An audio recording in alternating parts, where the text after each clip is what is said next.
नमस्कार दोस्तों, MD studio centre में आप लोगों का स्वागत है। आज की इस वीडियो में आपको मेंसुरेशन से रिलेटेड कुछ क्वेश्चन बताऊंगा जो बहुत ही इंपॉर्टेंट, किसी भी एग्जाम की तैयारी कर रहे हैं तो उसमें हर बार एक नए क्वेश्चन पूछे जाते हैं। तो चलिए शुरू करते हैं।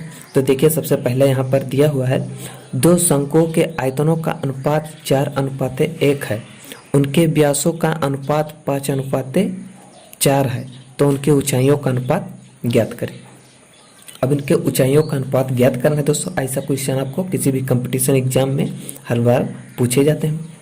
तो चलिए शुरू करते हैं। जैसे इसके पहले वाले दो आयतन है, दोनों आयतनों का आयतन, दोनों शंकुओं का आयतन आपको दिया है।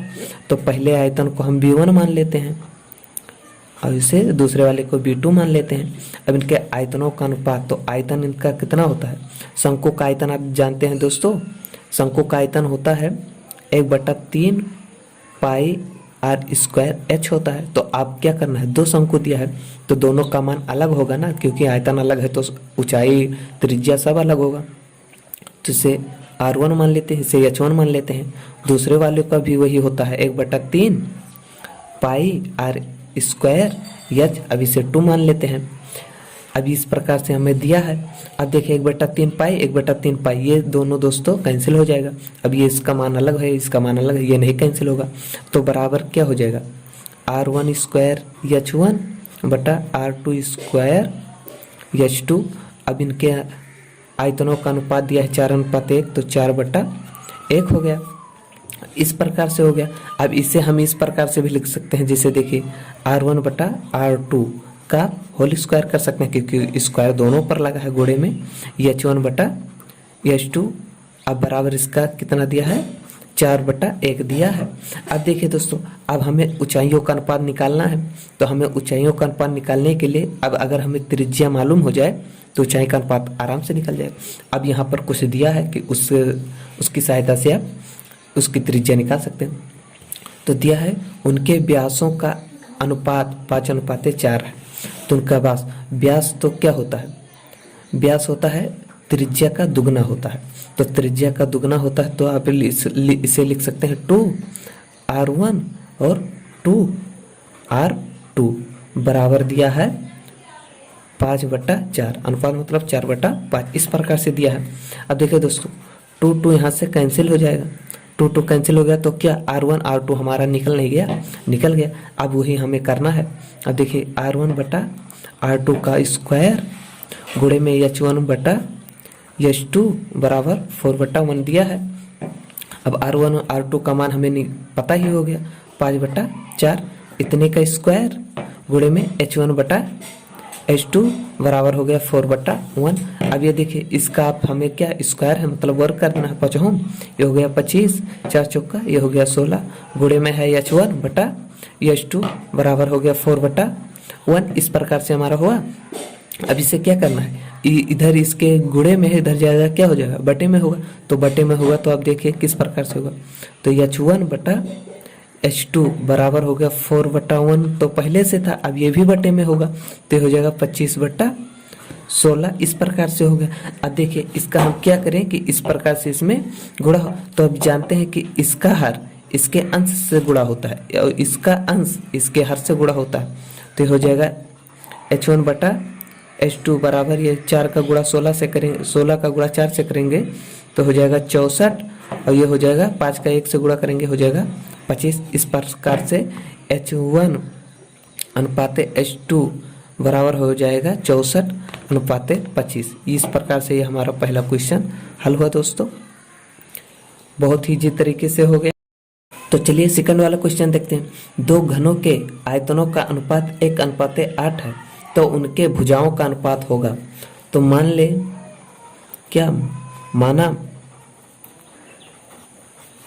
पहली भुजा कैपिटल ए मान लेते हैं, कैपिटल ए तथा दूसरी भुजा स्मॉल ए मान लेते हैं, स्मॉल ए है। अभी उनके आयतनों का अनुपात 1/8 है, तो उनके भुजाओं का अनुपात होगा।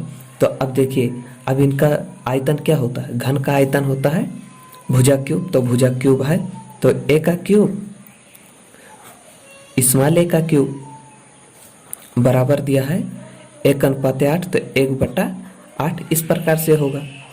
अब इसे हम इस प्रकार से भी लिख सकते हैं, ये क्यूब बटा ये स्मॉल क्यूब, इसे हम लिखेंगे 1/2⁴, इस प्रकार से लिख देंगे, 8 होगा। अभी ये इधर भी अब देखिए घन हो गया, तो ये हो जाएगा ये क्यूब और स्मॉल ये क्यूब बराबर 1/2 का, अब इधर भी होल क्यूब कर सकते हैं, इस प्रकार से लिखेंगे। अब इसका अब जब हल करेंगे तो 1 का क्यूब करेंगे 1 ही होगा, इसका 1 क्यूब करेंगे 8 हो जाएगा। उसी प्रकार से लिखा, बस इसे तोड़ के लिख दिए हैं। अब क्या करना है, अब इसे अब दोनों तरफ आपका अब लिख दें इसे,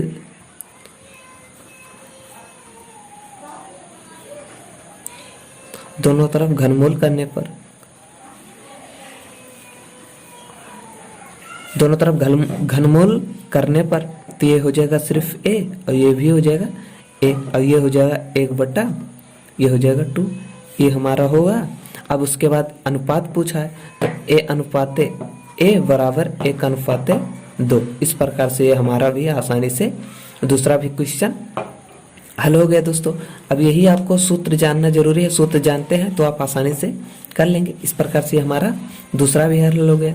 क्या हुआ, भुजा क्यूब होता है तो ये क्यूब पहली भुजा मतलब पहले घन का भुजा, तो ए क्यूब दूसरे घन का भुजा, इसे भी ए माने हैं तो इसका भी क्यूब बराबर दिया है हमें 1/8, ये अनुपात दिया है। अनुपात का मतलब आप उसे बटे में कर सकते हैं, इस प्रकार से हमारा होगा। इसी प्रकार से आप हम घन दोनों तरफ घनमूल निकाल लिए हैं, तो a/a बराबर 1/2 हो गया। इस प्रकार से इसका अनुपात 1:2 आ गया दोस्तों। दूसरा भी आसानी से हमारा हल हो गया। तो चलिए तीसरा क्वेश्चन देखते हैं। दिया है यदि a/3 बराबर b/4 बराबर c/7 है तो a + b + c/c किसके बराबर है। तो माना a/3 बराबर b/4 बराबर c/7 जो बराबर है वो मान लेते हैं k के बराबर है, k के बराबर है। तो अब ये देखिए दोस्तों, ये बराबर है इसके, ये बराबर है इसके, तो ये k के बराबर होगा, ये भी k के बराबर होगा, ये भी k के बराबर हो जाएगा। इस प्रकार से सभी आपस में बराबर हैं। तो आपको सबसे पहले a का मान निकालना है, तो a/3 बराबर k, तो a बराबर क्या हो जाएगा 3k। इस प्रकार से a का मान हमें निकल गया। यहीं पर b का निकाल लेते हैं, v/4 बराबर k, तो ये हो जाएगा v बराबर 4k। इस प्रकार से हमें v का मान भी निकल गया। c का निकालेंगे, c/7 बराबर k, तो हो जाएगा c बराबर 7k। अब देखिए abc का मान हमने निकाल लिया। अब क्या करना है, अब a + b + c/c का किसके बराबर है ये हमें बताना है। तो अब चलिए हम a का मान रखते हैं, सभी का मान रख देते हैं और हल कर लेते हैं। a का मान आया है 3k प्लस b का मान आया है 4k प्लस c का मान आया है 7k और बटे में c, तो c का मान रख देना है 7k। इस प्रकार से यह हुआ दोस्तों। अब सभी को आपस में जोड़ लेना, तो 7 और 7 ये 14k बटा में हो जाएगा 7k। अब k यहाँ से कैंसिल हुआ, 7 दूनी 14 बराबर 2। तो हमारा जो a + b + c/c किसके बराबर है, तो वो बराबर जो है वो 2 के बराबर, a + b + c/c बराबर है 2k। तो इस प्रकार से हमारा आंसर हो गया दोस्तों। बस दोस्तों इस वीडियो में इतना ही। थैंक यू दोस्तों।